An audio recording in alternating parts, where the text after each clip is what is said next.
Our country director, Madam Kavita Pulapilli, will tell us a little bit about Peace Corps and also welcome you guys formally and introduce our facilitator for today, Niko Garbacz. Kavita, over to you. Thank you. Hello, everyone. So my name is Kavita Pulapilli, and I'm the country director for Peace Corps Sri Lanka. Very happy to be here with you today. Today is our seventh session in this series, the Forum for English Teachers, that was started 7 months ago to provide another avenue for English teachers in Sri Lanka, regardless of which school you teach in and which province you're in, to have a community of practice in some way. And so we've been very lucky to have 7 distinguished speakers join us over the past 7 months, including Niko Garbacz, who is an extremely well-experienced English language professional, teacher and trainer. He's been in the education field for over 20 years. He is a volunteer for TESOL International, the Forum on Education Abroad, and NAFSA, an association dedicated to international education exchange. He has TEFL certification, obviously, is an amazing teacher. I've seen him actually teach in class because Niko was also a Peace Corps volunteer in the country of Timor-Leste, where I was country director last. So I was very happy to invite Niko to come and speak to our Forum for English Teachers here, because I knew he had so much to offer in the way of developing smart objectives for lesson plans. So without further ado, I'm going to hand it over back to Pri and Niko to start the session. And I want to thank Niko for joining us, but I also want to thank all of you who continue to come back. We are so fortunate to have such an amazing group of teachers across Sri Lanka who are interested every month in the topics that we are offering. And I encourage you to communicate with our training manager, Pri, of any other topics that you would like to cover in the coming months. Thank you, Niko, for your time. I know that you're in California and this is probably really early for you. So thank you for joining us, and we're looking forward to a wonderful session. Thank you, everyone. Thanks, Kavita. So I'm going to directly hand this over to Niko, who is at 4:30 a.m. in the morning is when he logged in. So I hope you've had your coffee. So over to you, Niko. Looking forward to this session. Thank you so much. So Director Kavita, it is a pleasure to be here with you and your staff, and I'm very honored to be here to have some time with the people of Sri Lanka. Kavita mentioned that I was in Peace Corps in Timor-Leste, another important island nation in Asia, and I find myself being called to this region of the world. So to have this opportunity really does mean quite a lot to me. We have a lot of ground to cover today, so I will go ahead and start sharing my presentation with you. Our topic today, as described, is SMART Goals for English Language Teaching.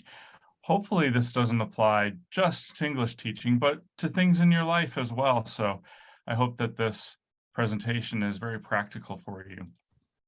So as mentioned, I am Cambridge CELTA certified. That is a version of English as a foreign language or other language certification. And I was a teacher trainer in Timor-Leste right before COVID hit. COVID hit and we all got evacuated all around the world. So it's really, again, wonderful to do service virtually like this. And I'm sure hopefully not too long from now, we'll have volunteers all around the world. I think we just started in one country recently. I also have taught in Germany. That's where I started. I taught there for 6 years, in fact. And I'm currently a master's student, so I'm in school right now too. So you're never too old to learn. I'm a Master of Arts student in International Education Management, as well as a joint degree in Master of Public Administration. I hope to graduate this December and So we'll see. I think I'm on pretty good track to do that. So it's always important for me to know where my friends live, and here's where Timor-Leste is. I was just there, it seems like yesterday, and now I'm pleased to have friends in Sri Lanka as well. I wanted to just show, of course, where I'm from, the United States, and more specifically, my hometown is Chicago, and here are some of the young people in my family. They go to school, they learn English, and they also learn some Spanish as their second language. Currently, I'm in Monterey, California, and here are some of my friends. We like to go hiking on Sundays and do lots of other fun stuff as well.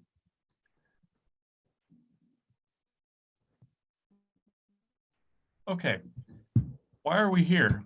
So by the end of this session, you will be able to explain characteristics of a SMART goal.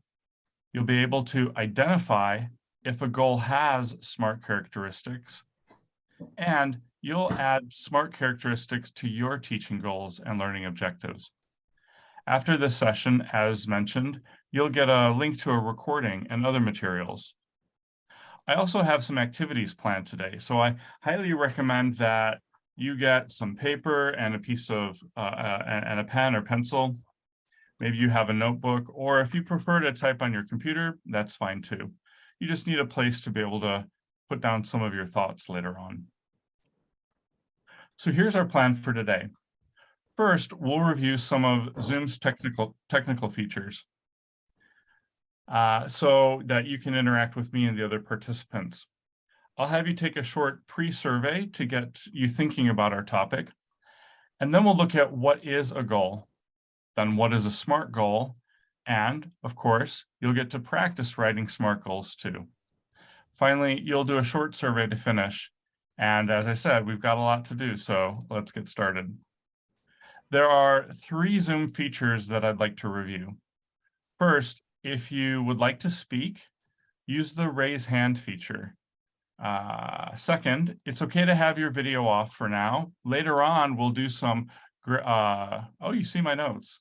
So you see I've spent some time putting this into my presentation. Can folks still see my notes, by the way? I got a little private message. No, but this raise hand. Okay. Yeah, fine. No. Yeah, raise hand You're should good be now. there. You're good now. Okay. Well, this is good. I put it onto my other monitor, so now I'm less distracted even. Leave your video off. I know that there's issues with power and with internet bandwidth, not a problem at all. We'll do breakout rooms later, so if it's possible to turn your camera on then, that'll be good because you'll be interacting with a smaller group. And finally, make sure to use the chat box to ask questions and make comments. Some of you may be on your mobile phone, so I want to review how do you do this on your mobile phone. Down at the bottom of your screen, if you tap on the screen, you should see 3 little dots, and it says more down there, at least in the English version. And if you click on that, you'll pop up with some options. One of those options is raise hand. So again, if you want to speak, we have so many people, go ahead and raise the hand feature, use the raise hand feature. The chat button is up here. It's hard to do on your phone, but if you're working on your phone most of the time, then maybe you're used to that. And then finally, later on, I'll ask you a couple of things. Do you agree or disagree? And you could click on reactions or on this 3 dots, and then just click the green check mark for yes, I agree, or the red X to show that you don't agree. Okay, so let's practice. I'd like you to say hi by typing your name in the chat and where you're from.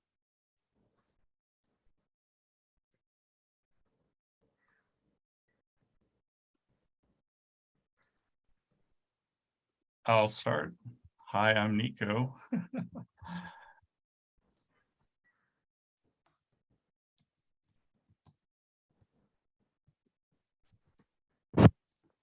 There we go. We're getting some good answers in now.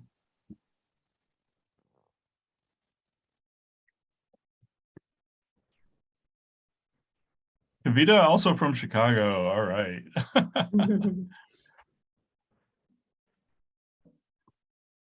Chicago is maybe the third or fourth now largest city in the United States. It used to be the second largest. New York, of course, is our biggest city. Nowadays, Los Angeles is the next biggest here in California. This is great. I see all these different people's names and names of towns. You probably have the same problem when you look at some English city names. How do you say that? These look like lovely places, but I don't know how you would say these.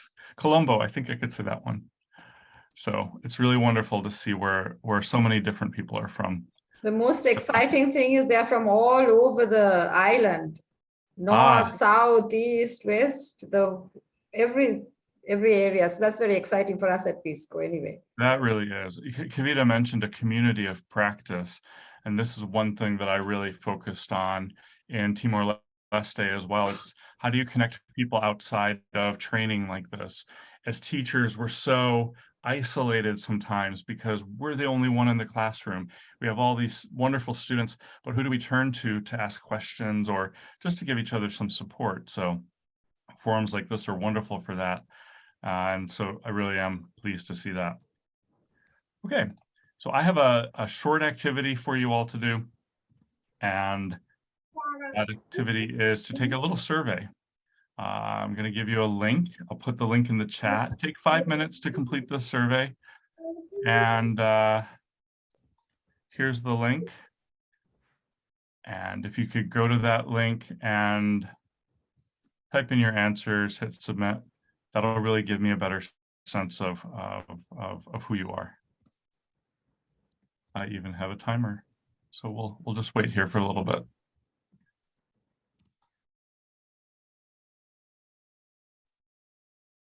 Responses are coming in. There's about 16 so far, and we have well over 50 participants today. So let's just give a couple more minutes. The most important thing is that as a teacher, you have an opportunity to reflect on your experience and think about, here's what I know. How do I think about my students and the things that they need, and connect maybe what's in my brain and in my heart with what they need. And sometimes there's a gap. Sometimes we don't know how to convey that information or that experience. So it's really good to have opportunities like this to learn more things. But the core of this really is teachers reflecting on their own knowledge, your own experience. I'm just filling a little bit of time here talking, but my program, I go to a place called the Middlebury Institute of International Studies. And one of the courses I was able to take over the past 2 years was on language teacher education. And believe it or not, the very first part of the course said reflection. So thinking about your experiences as a teacher, as a learner, and as a teacher forms the core of what we can provide for our students as far as maybe the experience that we had, if it was really great, or if it wasn't so great, maybe a different experience. But you'll see later on that I'll return to this theme of what do you know, and what do you see as far as the future for our young learners, and how can we help them to be prepared for their own future. We have about almost 30 responses. I'm going to give this about another minute because we do have more content to cover, but this is really a great start, I think. So if you're still working on the survey, that's fine. Keep working, submit when you're ready. I'm going to share with you just the beginning results so we can see where we're at, where you and your fellow participants are. So the first question was, I know what a SMART goal is. I'm super happy to see a range of results.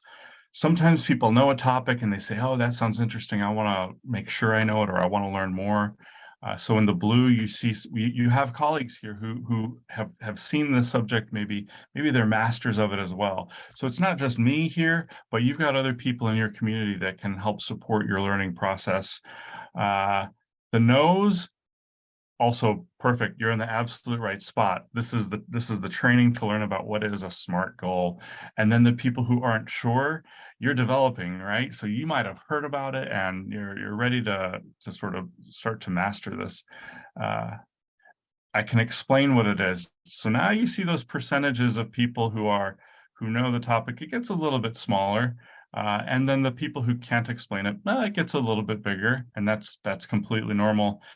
And then here's the active part, right? So knowledge is great, but can I put it into action? I can write a SMART goal, totally fine that the people who say, yes, I can, it's good. I'm happy that it's small, because that means that the rest of us will really be able to practice. And of course, the people who know things can practice too. So let me go back now to the presentation mode. And we'll start to learn about what is a SMART goal.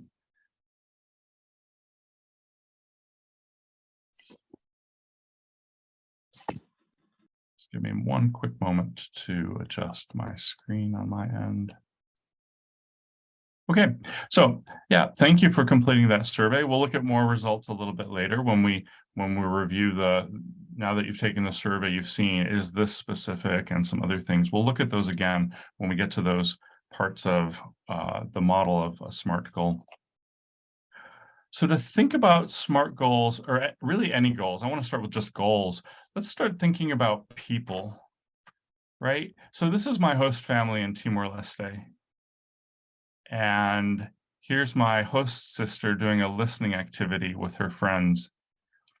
Yes, they're at home, but of course, as the English teacher at home, I had them do extra work all the time. And here are some school kids doing an active vocabulary lesson. I'd like you to think about this question. What are the hopes and dreams of our young people? Think about Sri Lanka, right? The young people in Sri Lanka, and type your answer in the chat. Like you could say, you want a good job. I'll give an example. Maybe that's something that young people want. I don't know if young people hope and dream about having a good job, but maybe. So put your thoughts in the chat, if you will. See, go abroad, absolutely. Good education, yeah. Better place to live and thrive. Yeah, good living. Be productive.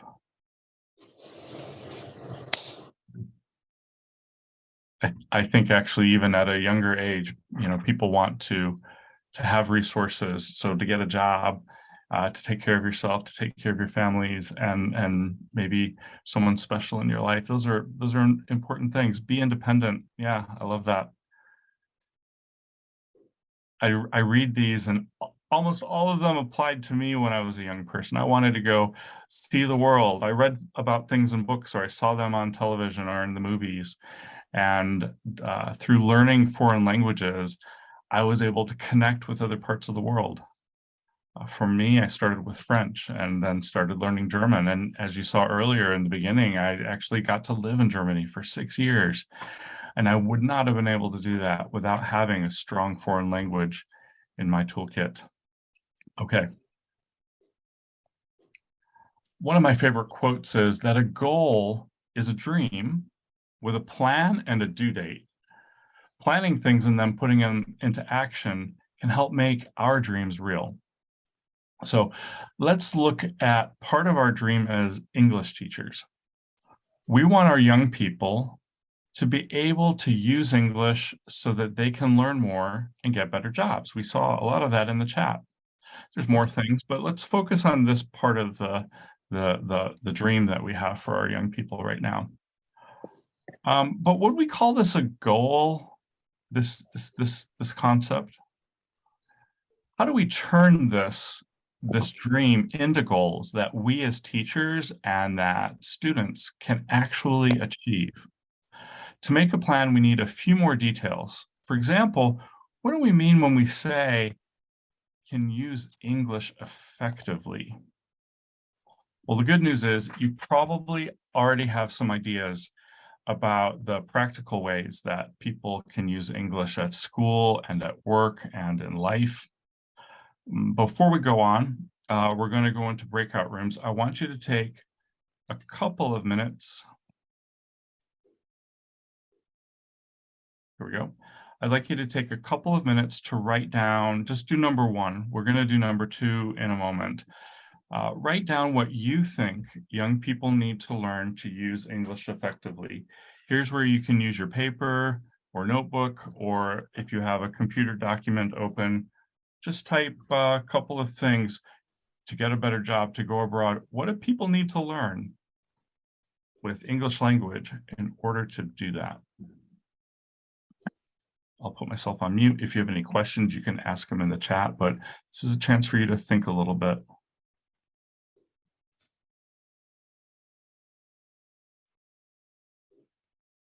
I just put the question in the chat as well. It's on the screen, but I also put it in the chat. We're going to go off to breakout rooms in just a moment, but you should be able to see that chat text that I just wrote. So when you're in your group, that's the question I want you to discuss. Okay. And talk to each other about your ideas. Pick top three. You know, if you see some trends, like in the chat just now, we saw a couple of topics come up. So pick your top three as a group, and then I'd like you to choose one person to be your spokesperson. We have a lot of people here today, so we might not hear from every group, but I'll maybe ask 2 or 3 groups if they can share what their top 3 are.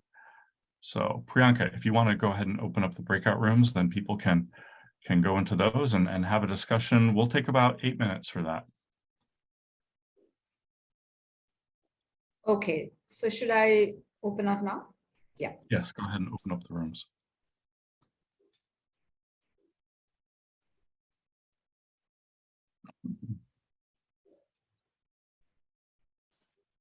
Are you seeing the breakout rooms? They should be open. They're open on my. Yes, Pri. Thanks.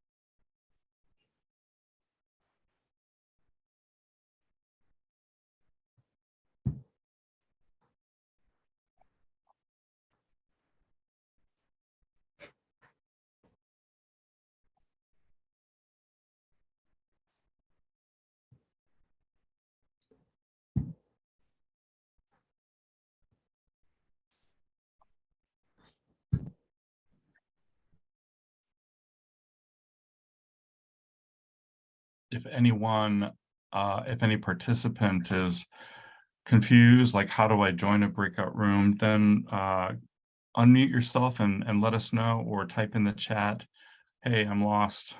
I know, especially if you're on your phone, sometimes that can be confusing. If you're on your phone, look for that icon with the 4 squares at the bottom, and then you will see the join.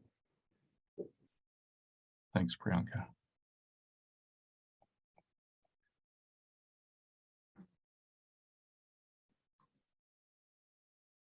Okay, there's quite a few who have not joined.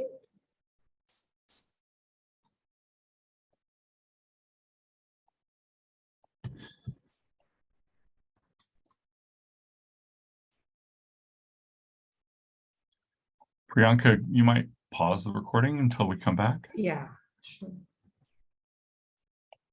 In school, it depends on the kind of society that you are in, kind of society that you are in, kind of school that you are attending. So at work, we need all 4 skills: reading, speaking, writing, all 4 skills.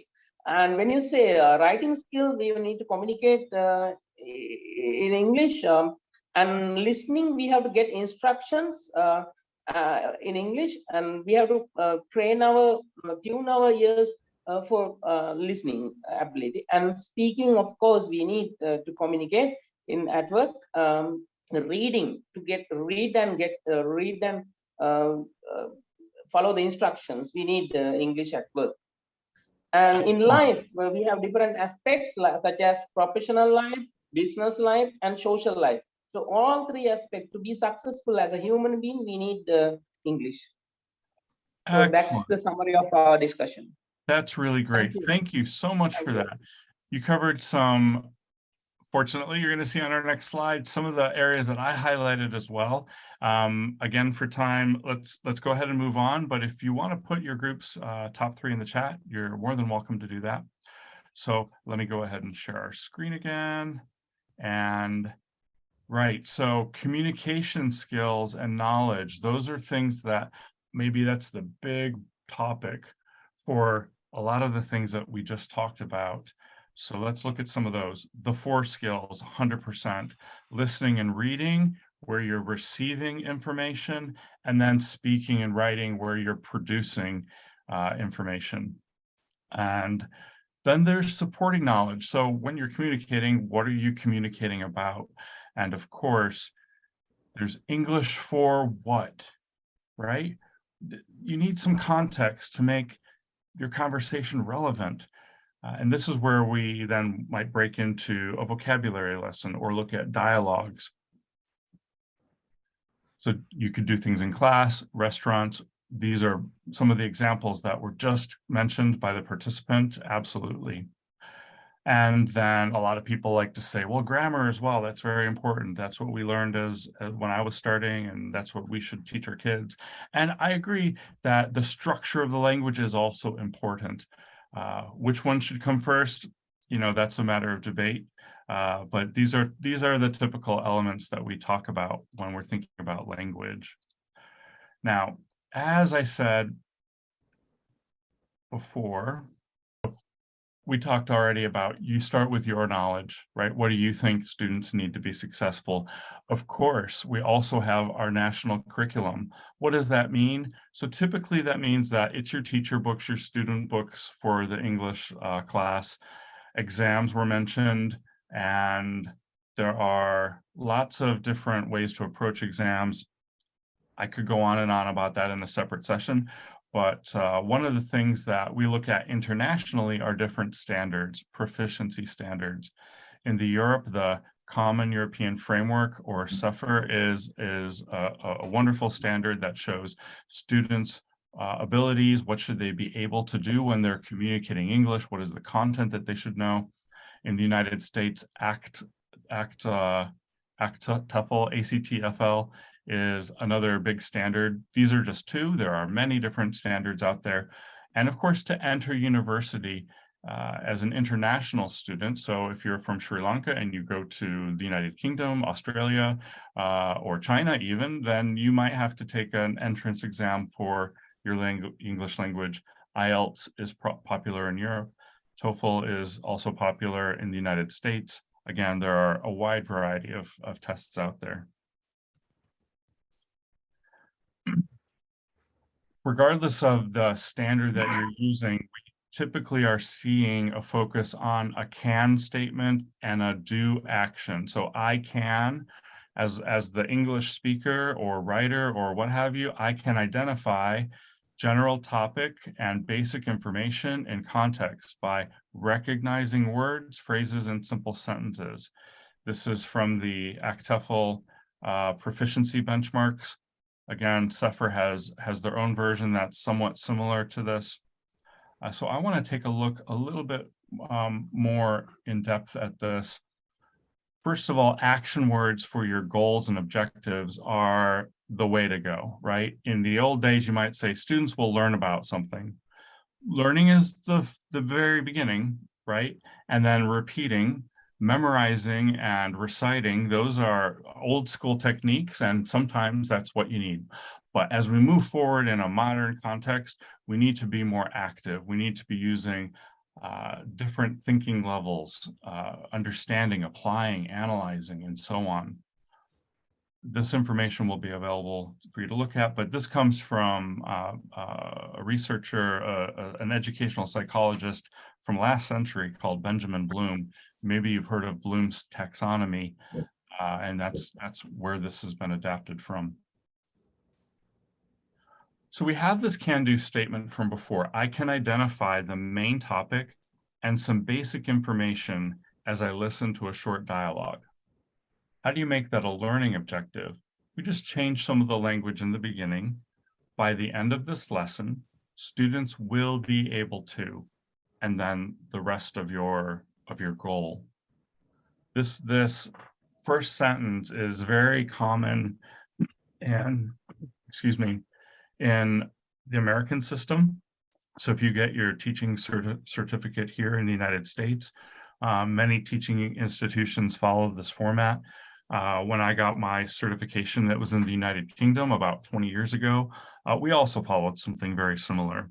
But the idea is that we're focusing on this lesson and the student's ability to do something.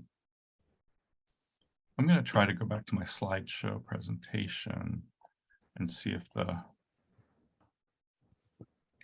I'm still having that problem where it's not really showing the text. Okay, we're going to go from goals and just this lesson objective in general to looking at a model called the SMART goal model.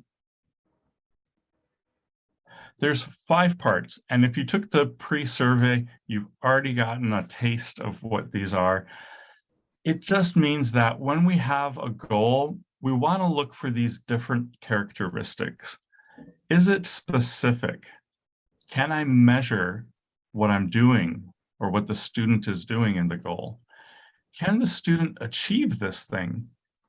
Is it relevant?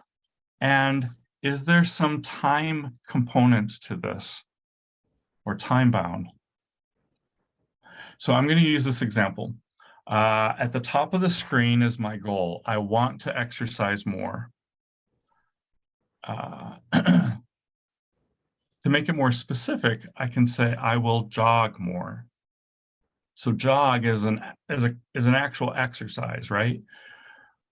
I can then measure it. I'll jog 1 kilometer. Now, you don't have to go in order. In fact, when I designed this, I went down to the time part. I said 1 kilometer is okay, but really I want to do this 3 times a week. Okay. And then I said to myself, can I do that? Niko, can I go jogging 3 times a week and do 1 kilometer each time? And is it relevant? Will this help me? And do I like to do it? In other words, what's the likelihood that I will put this goal into action? And I said, okay, I need a little bit more frame, I guess. And so I came up with, for 1 month, starting today, I'll jog 1 kilometer 3 times a week. So we have this format that's specific. I can measure it. There's a time component to it. I can do it. If I do it, I can do it. And it is relevant to me.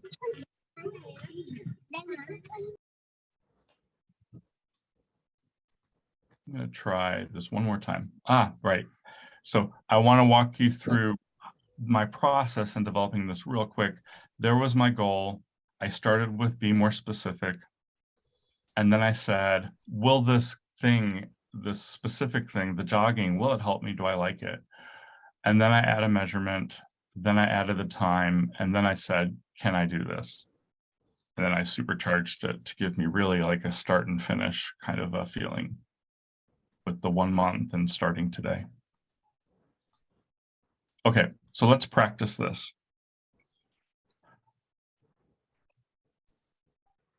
Individually, I want you to write down a basic goal that you have. So again, take your paper or notebook or computer document and finish this phrase. I want to, anything, what you want to do. And then do like I did and apply that SMART model checklist. Again, you don't have to go in order, but get a little more specific if you can. and make sure that it's relevant. Is this goal that you have, is it really something that matters to you and that can have a positive difference for you? And then think about how can you measure that goal. Maybe you add some information about, you know, like I did with the jogging. Well, how far do I want to jog? And then put some time information in there. And then really achievable is kind of your last check. Like all these things I just put down there, will I really be able to do it? And if you say, nah, I don't think so, then adjust. Like 1 kilometer for someone who doesn't run at all, that's a long way to go. So I might say 500 meters or 100 meters, wherever you are, you know, make it reflect the reality that you're working with. And we see this with students, right? A new student, don't put it in the chat just yet, by the way. So I'm going to have you go back to groups and you'll share with each other what your goal is, and then maybe work with each other to see if you can help each other improve your goals. So again, here's my exercise if you wanted it for reference.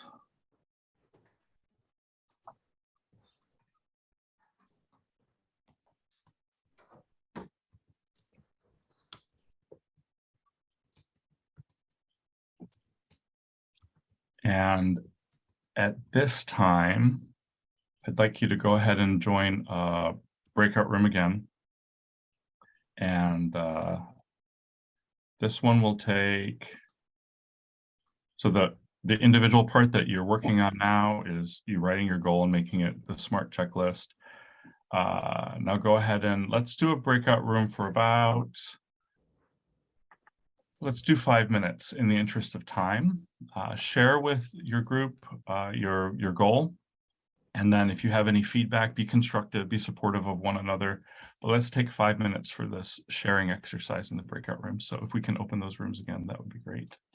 Sure. Just also note, I mean, somebody's got to take the lead and it's probably you. So just as you get into the room, open out your video, start talking and get the conversation rolling, because if you wait for somebody else to start, it might not quite happen. So please take the leadership and get it moving. We're all teachers and I'm sure we can make that happen. Opening the rooms. We're all on different places in our journeys. And I remember when I started, the first time I learned about SMART goals, I thought this is okay, but wow, it seems like a lot. Like there's so many different parts and I didn't really understand how to apply things, especially when I was thinking about a big topic. For example, I saw someone who wants to or is going to be finishing their master's degree as well. Well, I can tell you, a master's degree is a lot of work.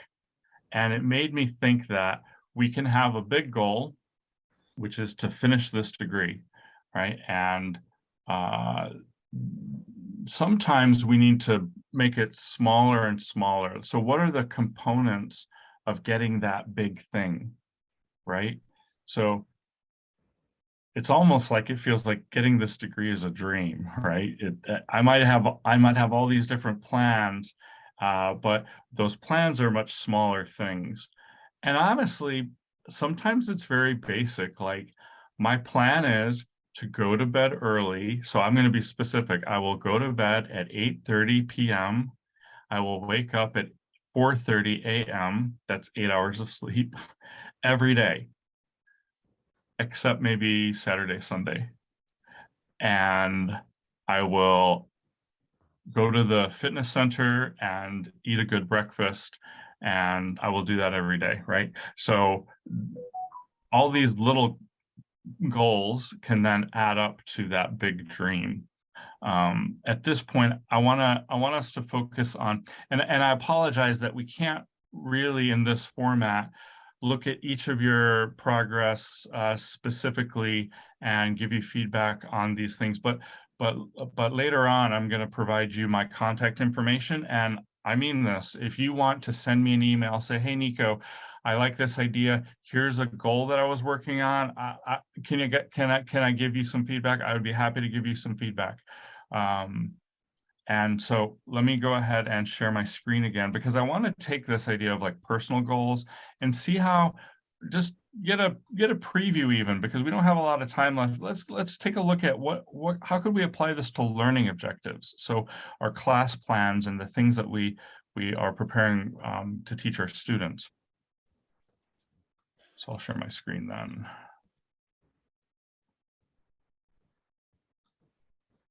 Okay.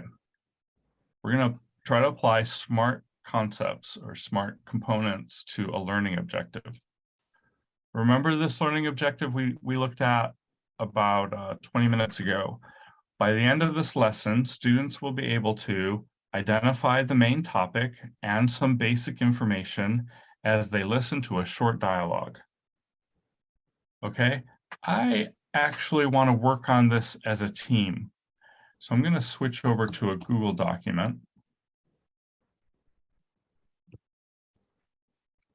And can everybody see this document? Yes. Okay, great. So all I did was I copied that text here, and I'm going to kind of go through these different components and see if I can improve my goal. Sometimes you might not do everything in this SMART. You might not do all of those, but if you can use at least some of them, it can help improve the goal that you're working on, or in this case, a learning objective. So my first question is this specific? Is this a specific goal? And I'm going to talk through this. You're very welcome to add any kind of comments that you have in the chat as well. Let me go ahead and make sure I have my chat up. Okay, so if you want to add, as I'm talking through this, I'm asking questions. They're a little bit rhetorical because I'm going to kind of just give you an answer. But if you want to add your own thoughts, go ahead and add that to the chat. When I think about specific here, I'm going to jump to the end, because this is a listening exercise. And the heart of this is they're going to listen to a short dialogue. Okay, well, my first question is, a dialogue about what?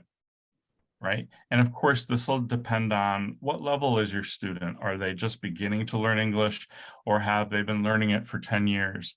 Are they used to speaking English with in the classroom, or maybe they have a part-time job and they're already using English? But I'm going to take this down to maybe a more beginning level. And for a dialogue, we can maybe say they're going to listen to a dialogue about, so now I'm almost getting more specific, about, oh, I know, we'll say ordering food in a restaurant. Okay, all around the world, when you learn a language, you talk about food. And this idea of we want to ask for things, and in this context, order food. That's a pretty common. It's a specific circumstance. Is it relevant? Again, I just thought through. People need to eat. They often go out to eat. When you're traveling abroad, you're going to need to order food. You don't have your own kitchen. Oftentimes, you might not even find a grocery store to buy your fresh food. So you'll have to go to a restaurant or someplace. Now, there is a time element to this. So it's by the end of this lesson. My lessons tend to be about 45 minutes. Even if you have an hour, of course, you have your beginning, taking attendance and checking in with students. At the end of the lesson, you're really trying to wrap things up and move on to the next phase or to the next class. So in my mind, I didn't put in here, I have it in my mind that it's 45 minutes because that's how long my lessons are. If you're working with other colleagues, you might say by the end of this 45-minute lesson, you could explicitly say that. If it's for your everyday use, maybe you don't need that. Or maybe you're going to do a presentation that's 90 minutes long, like this one. So anyhow, you can add the extra information if it helps you or not.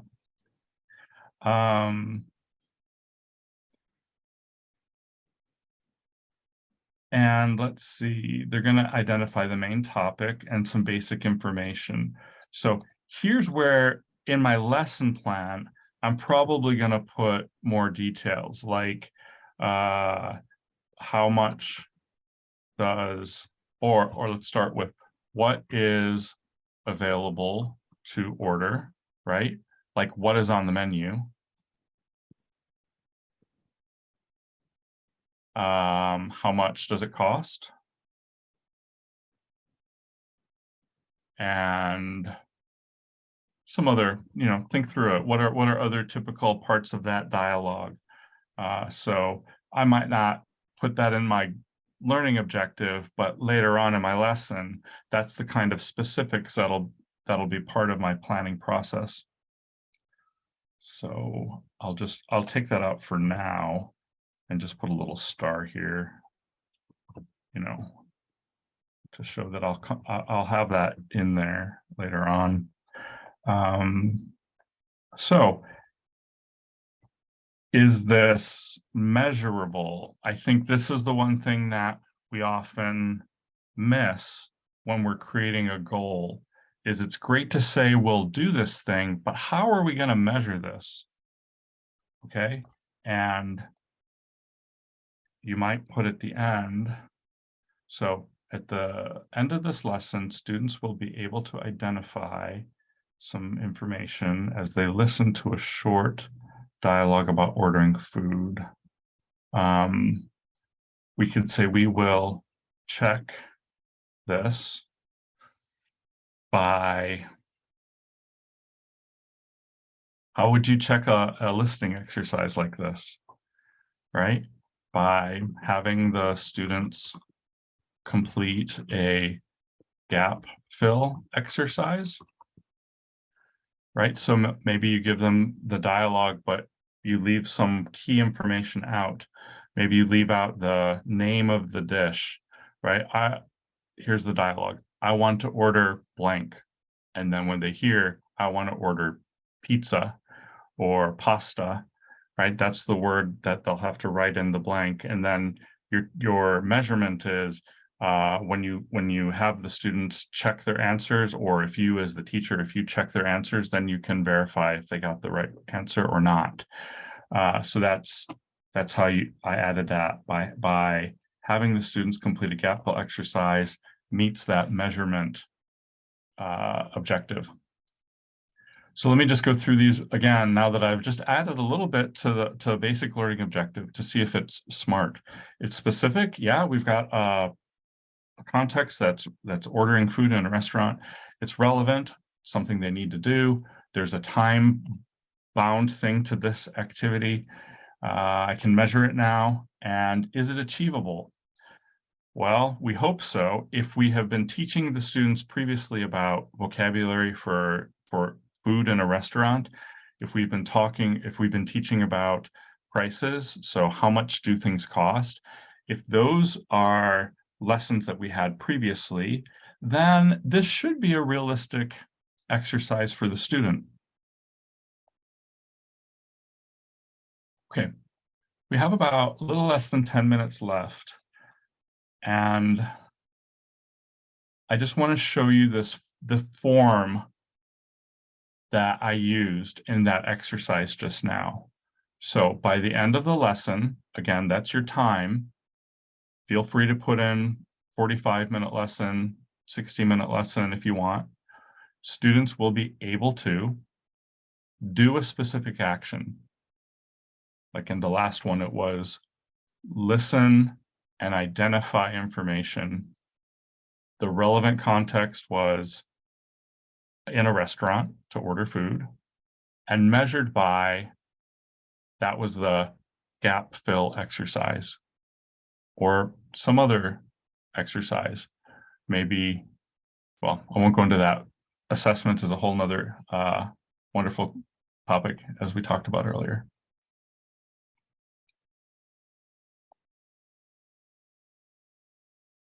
Okay, so in the interest of time, and because this is really an advanced exercise, but I want to show it to you.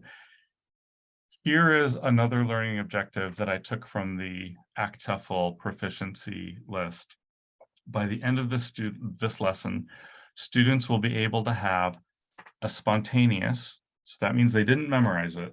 They can have a right now conversation, spoken conversation about an everyday topic using a variety of practiced or memorized words, phrases, and so on. So let's just real quick think through, I won't go through this as a completed example, but is this specific? Well, not really, because we don't know what the topic is, right? In the previous example, it was in a restaurant, and as a teacher, I probably had a lesson about vocabulary in a restaurant. So whatever the topic is, let's say it's ordering, I'm going to have a conversation. I want to make an appointment for the doctor, a doctor's appointment. So that's a vocabulary lesson that I had already about I'm sick. What are the different ways that you can be sick? I have a headache, my stomach hurts, and so on. That goes to this last part of the learning objective, which is they can use those memorized or practiced words and phrases in their conversation. That's totally fine. But that actual conversation has to be spontaneous, right? So I've just started to apply these SMART principles to this learning objective. There's no measurement in here yet. And so I don't know if it's achievable or not, but we would want to add more and more. And it's not like you do apply this model and it's perfect, right? You have a goal and you apply it, these different components, and that's a perfect goal.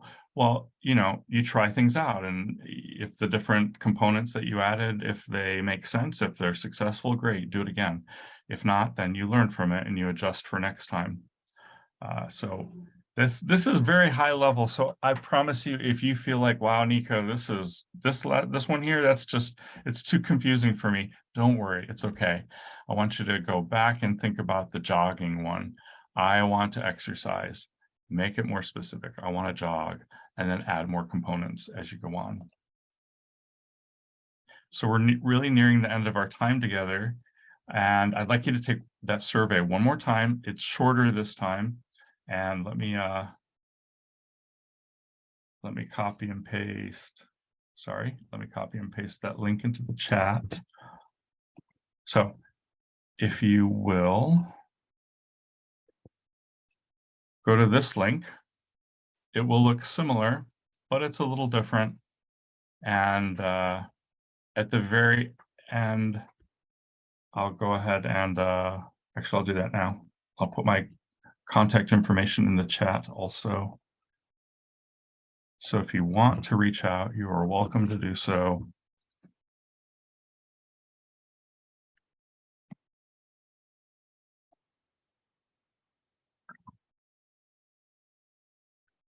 And as we're nearing the end of our time together, I just want to say thank you for letting me share some of the things I've learned about planning and making goals, especially for the classroom. I want to thank the Peace Corps, as always, for really bringing people together in these contexts. I don't know as many organizations where America comes to a country or England comes to a country and really supports the people. So almost all of the staff at Peace Corps is from your country, The same thing was true in Timor-Leste. Maybe one or two other people were from other countries, but the country director is American, and the volunteers that come from America, as well. But I really want to give credit to the staff that you have here, Priyanka and her team, because the support that they've given me to help prepare for this was very valuable. And they said, oh, Niko, think about this or that to change your presentation to make it more effective. So I've definitely learned a lot from this process myself. And I just want to thank them for that. And yeah, if people have questions or comments, I'm here. I don't have to run away just yet, but I'll leave the closing statements and so on up to Priyanka. Thank you so much, Niko. I think I speak for us all when I say I actually enjoyed the presentation, and I love the way you actually demonstrated everything that you taught so that it's much easier to sort of sink into it. And SMART objectives, yes, I'm sure many people have spoken about it before, but it's one of those places that we keep slipping. When we actually go to teach, we don't really take that effort to make it SMART and also tie up our lesson planning to achieving what we set out as our goals. So that's really very, very useful for everybody. And I'm very thankful to you for actually taking us through that. Especially thankful to you for taking the time so early in the morning. It's an indecent hour in the morning.